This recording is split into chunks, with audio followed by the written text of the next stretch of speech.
They told me you're on your own financially.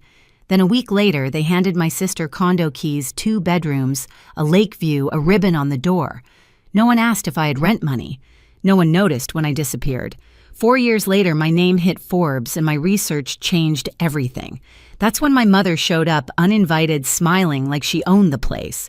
She said she'd come to celebrate, but in her purse was a piece of paper that made my blood freeze. I thought she wanted forgiveness.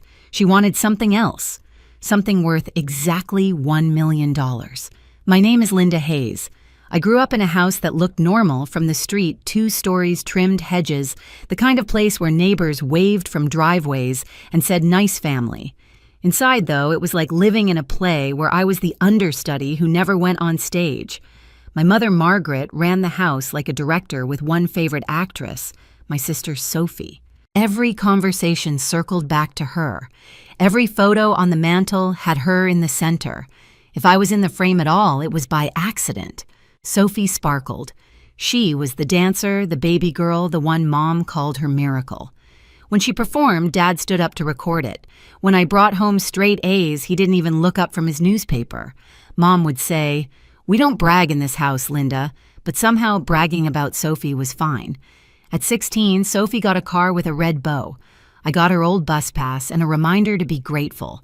Dinner was the same script every night, Dad talking about work, Mom praising Sophie, me clearing plates while pretending not to care. The smell of lemon detergent became the scent of invisibility. I told myself I was strong, that being invisible meant I was independent. But even then, I knew it was a lie. When I got into college, I rehearsed my request for help with tuition for days. I waited until Dad was relaxed. Newspaper folded, TV humming low. "I'll need help with room and board," I said carefully. Mom didn't look up from her laundry basket. Dad just muttered, "You've got scholarships, right? You're 18 now, you'll manage." Those words sliced deeper than they sounded. You're on your own financially. That night, I filled out loan forms under a dim lamp while Sophie slept peacefully across the hall. I wasn't angry, just hollow. Like a door had quietly closed and no one noticed I was still standing outside. College was a blur of labs, ramen, and side jobs. I sent short texts home at first, still hoping someone might ask if I was okay. They didn't. The family group chat kept glowing Sophie's new dresses, Sophie's vacations, Sophie's engagement to a guy with perfect hair. I learned to mute the notifications. When Dr. Elena Cruz took me on as her research assistant, I started to feel something new seen. She called me meticulous. She said, "You don't just follow instructions you think." No one had ever said that to me before. She introduced me to the quiet rhythm of the lab, the hum of centrifuges, the clean scent of ethanol, the small thrill when an experiment worked. It was the first place that didn't demand I shrink myself. By the time I graduated, I'd built a wall of calm around me.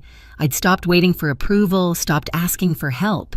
I believed I was free from them until one photo shattered that illusion. Sophie, again. A condo key in her hand, a lake glimmering behind her. Caption, "Happy 21st, baby girl." And in the background, a red bow, the same shade as the one she got on her car years ago. That's when I realized some gifts don't stop hurting, they just change shape. The photo burned through me more quietly than anger ever could. I didn't throw my phone, didn't cry, didn't call. I just stared at that red ribbon until the screen dimmed. It was the same shade as every time they'd celebrated Sophie, like the color itself had been reserved for her victories. 2 bedrooms, granite counters, lake view. The post said it all.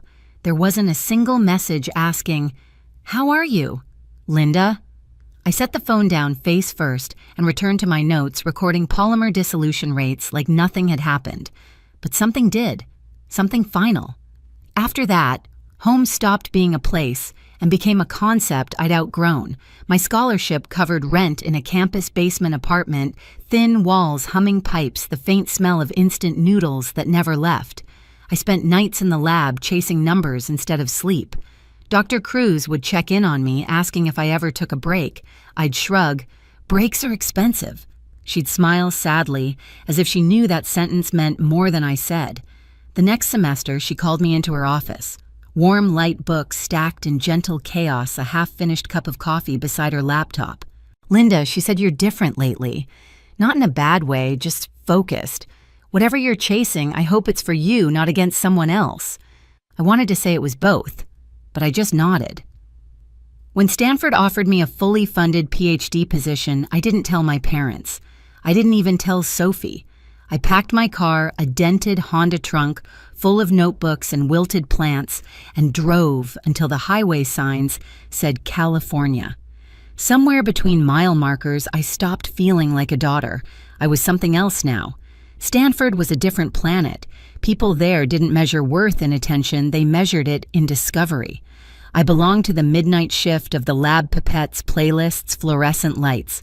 For once, silence didn't mean neglect, it meant focus. Every now and then, my phone would light up with the family chat photos from holidays I wasn't invited to, Sophie's engagement ring, Mom's captions about my beautiful girls. I'd scroll through them with the detached curiosity of a stranger. Then one day a text came just to me. Heard you finished your PhD. Congratulations. Maybe now you can help your sister with her business idea. No question mark after the congratulations. Just expectation. I deleted the message and blocked the number. Years passed. My work turned into a startup, a small biotech company built from long nights and stubborn faith. Mark Reynolds came aboard as a partner, sharp, kind, grounded. We built something that mattered, something real. When investors called, they called me Dr. Hayes. The same name that once meant nothing in my family group chat now opened doors in places they'd never stepped foot in. Success came quietly at first, then all at once. Funding rounds, headlines, an acquisition offer, and that's when the noise found me again. A friend texted, "Your mom just posted about you." I opened Facebook for the first time in years. There it was, Margaret Hayes smiling proudly beside Sophie. So proud of my daughters. One runs a business, the other just made a scientific breakthrough. A mother's sacrifices are finally worth it. Sacrifices. The words sat like lead in my throat. I stared at that post until the edges blurred. It wasn't just a lie, it was a rewrite. She'd erased years of silence, replaced them with gratitude she never gave. For a moment, I wanted to comment, to remind her I hadn't spoken to her in nearly a decade. But then I realized she didn't post that for me. She posted it for herself. So I did nothing. And that's what drove her crazy. Weeks later, my assistant buzzed in through the intercom. "Linda, there's a woman here asking for you, says she's family." I froze. Family. The word I'd buried years ago. "Send her in," I said, voice steady but heartbeat sharp. And when the door opened, I smelled her perfume before I saw her vanilla and guilt, both too sweet to be real. She looked exactly as I remembered, immaculate hair pearls, a confidence that filled any room before she spoke. "Linda," she said, arms wide like this, was a reunion, not an intrusion. I stood up slowly. "Mom." She glanced around my office, taking inventory, glass walls, framed patents, the hum of success. "So this is where all the genius happens," she said. "You didn't even tell us." Imagine my surprise reading about my own daughter in Forbes. I forced a smile. "You could have called." "Oh, I did," she said lightly. "You changed your number. I figured you were just busy, so I thought I'd visit. Family should celebrate together, right?" Her tone dripped honey, but her eyes were scanning my desk, searching for something. I motioned to the chair. "Sit." She opened her purse with deliberate care and pulled out a folded sheet of paper. "Actually, I came because I've been thinking a lot about everything I've done for you. All the sacrifices, the years of raising you girls. It hasn't been easy." Something cold crept down my spine. "What are you talking about?" She unfolded the paper and slid it across my desk. "This," she said, smiling. I glanced down, typed lines, itemized, private school tuition, meals, emotional labor, and at the bottom a neat total $1,000. It wasn't a joke. I looked up. "You're asking me to pay you $1 million for being my mother?" Her smile didn't move, but her eyes hardened. "For everything I gave up, for all the things you could never repay." My breath caught. "Family doesn't work like that." "Family?" she snapped, voice suddenly sharp. "Family doesn't abandon the woman who gave them everything." I swallowed hard. "You chose to have me, Mom. Children don't owe their parents for being born." For the first time, she faltered. Then she leaned closer. Can't or won't, I could have had a life, a career, a husband who stayed. But instead, I gave it all to you." Her words echoed, but something inside me stayed still. I'd lived my life trying not to upset her. That ended here. "I'll help with your expenses," I said quietly, "but not this." Her face froze. "Then you're no longer my daughter." She stood, smoothed her jacket, and headed for the door. At the frame, she turned back. "Your father would be ashamed of what you've become." And when she left, the silence that followed wasn't empty. It was heavy, alive, and mercifully final. For a long time after the door shut, I didn't move. The hum of the AC filled the silence she left behind, a sterile white noise that almost sounded like peace. Then it hit me all at once. The tremor, the disbelief, the quiet ache that felt older than my bones. I sat back in my chair and stared at that piece of paper on my desk. $1 million, an invoice for motherhood. When the tears finally came, they weren't loud. They were measured like something my body had been storing for decades, finally leaking through a crack. By morning, I wasn't crying anymore. I was done. I walked into the lab early before sunrise, before anyone else could see the wreckage on my face. The machines hummed softly, steady, and loyal. I started a new synthesis, wrote notes with the same precision I'd always had, and told myself this was how you heal, with order, with proof, with momentis. Dr. Cruz found me an hour later holding a cup of coffee. She looked at me, then at the empty space behind my eyes. She came, didn't she? I didn't ask how she knew. She always knew. "She wants money," I said. $1 million. Dr. Cruz didn't flinch. "And what do you want?" I thought for a long moment. "Peace," I said, "but I don't think it's refundable." That night, I sat on the bathroom floor of my office, still wearing the champagne-colored dress from the party, my hands trembling so hard I could barely breathe. The mirror across from me reflected someone calm, detached, someone I didn't recognize. The woman who built a company that saved lives was breaking quietly in the corner of her own success. I remembered every Sunday dinner where my mother said, "We do everything for you girls." Every silent ride home where I tried to believe her, every time I excused her cruelty as stress. And suddenly, I could see it for what it was, not sacrifice, but control. She gave so she could own. I texted Mark, "Don't come by tonight, I need to think." 2 days later, I met with my lawyer. I told him to create a trust for my mother enough to cover her basic needs, nothing more. Strict conditions, I said. She can't touch the principal. No withdrawals beyond the monthly stipend. He raised an eyebrow. "You're protecting her from herself," I shook my head. "I'm protecting me from her." The calls started the next week. At first, they were angry. "You'll regret this, Linda. You can't erase me." Then they turned pleading. "I forgive you, sweetheart. Just send the money so we can be family again." By the third round, they became threats.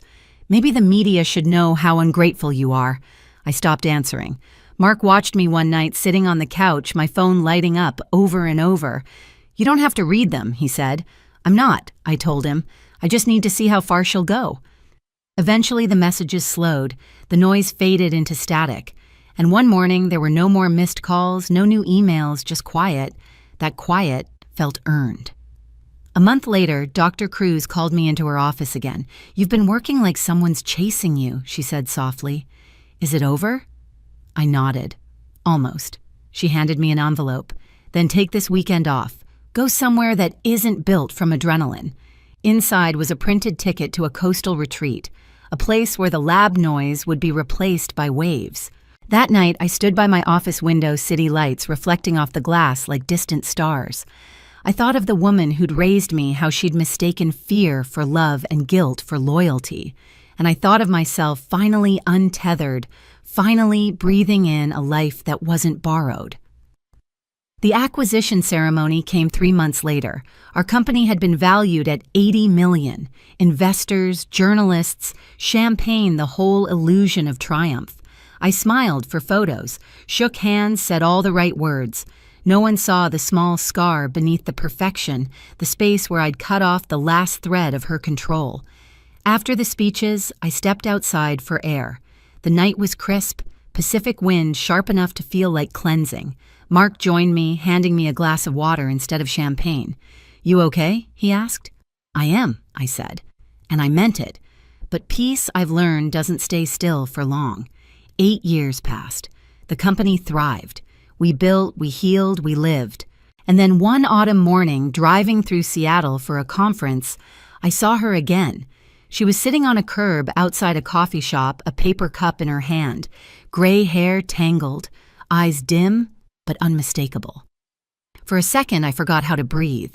The world went quiet in that dangerous way it used to. I parked, bought 2 coffees, and sat beside her. She didn't recognize me at first. Then she whispered Linda like a question she was afraid to finish. We talked for an hour, half-truths, fragments, things too fragile to name. She said she was sick. Pride had taken what the world hadn't. When I left, I arranged help through the trust. Not as a daughter repaying debt, but as a human refusing cruelty. I didn't forgive her that day, but I stopped letting her story define mine. And when I drove away, the city looked softer, like it was finally letting me go. I didn't tell anyone about that meeting for a long time. Not Mark, not Dr. Cruz. It didn't feel like a secret. It felt like closure. I didn't have to perform.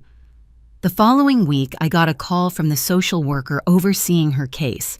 They said she'd accepted the help but refused to list me as emergency contact. I almost laughed. Even at the end, she wanted the last word. I didn't fight it. Instead, I focused on the small mercies. She was safe. She had food. She wasn't on the street. The rest was no longer my job to fix. Some nights, I'd sit on my balcony looking over the city thinking about how peace isn't loud. It doesn't roar like revenge or crash like heartbreak. It hums steady quiet like the machines in the lab that once held my world together. Dr. Cruz retired that winter. At her farewell dinner, she took my hands and said, "You've built everything you once wished someone would build for you. Don't forget to rest inside it." I promised I would try. Mark and I grew our company slowly, carefully. We created scholarships for girls in science, kids who reminded me of myself before the silence hardened. Each time I saw one of them light up over a breakthrough, something in me softened too.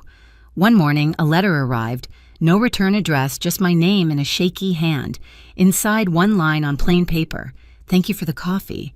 No apology, no signature. And yet, it was enough. That evening, I drove to the lake near our old neighborhood. The water was still the kind of stillness that holds its breath before dawn. I whispered a goodbye no one heard and let it sink into the ripples. Freedom didn't look like victory. It looked like calm. For the first time, I understood love doesn't always heal you. Sometimes it teaches you who you must become without it. People think closure is a conversation, some neat ending where everyone hugs and cries. It's not. It's the moment you stop waiting for the apology that will never come and you live anyway. I don't hate my mother. I don't love her either. I just wish her peace somewhere far from mine. If you've ever had to build yourself from the silence your family left behind, know this. You don't owe anyone for surviving. You don't owe them your forgiveness to stay free. Share your story in the comments. Someone out there needs to hear it. And if this story found you, stay. There's more to tell.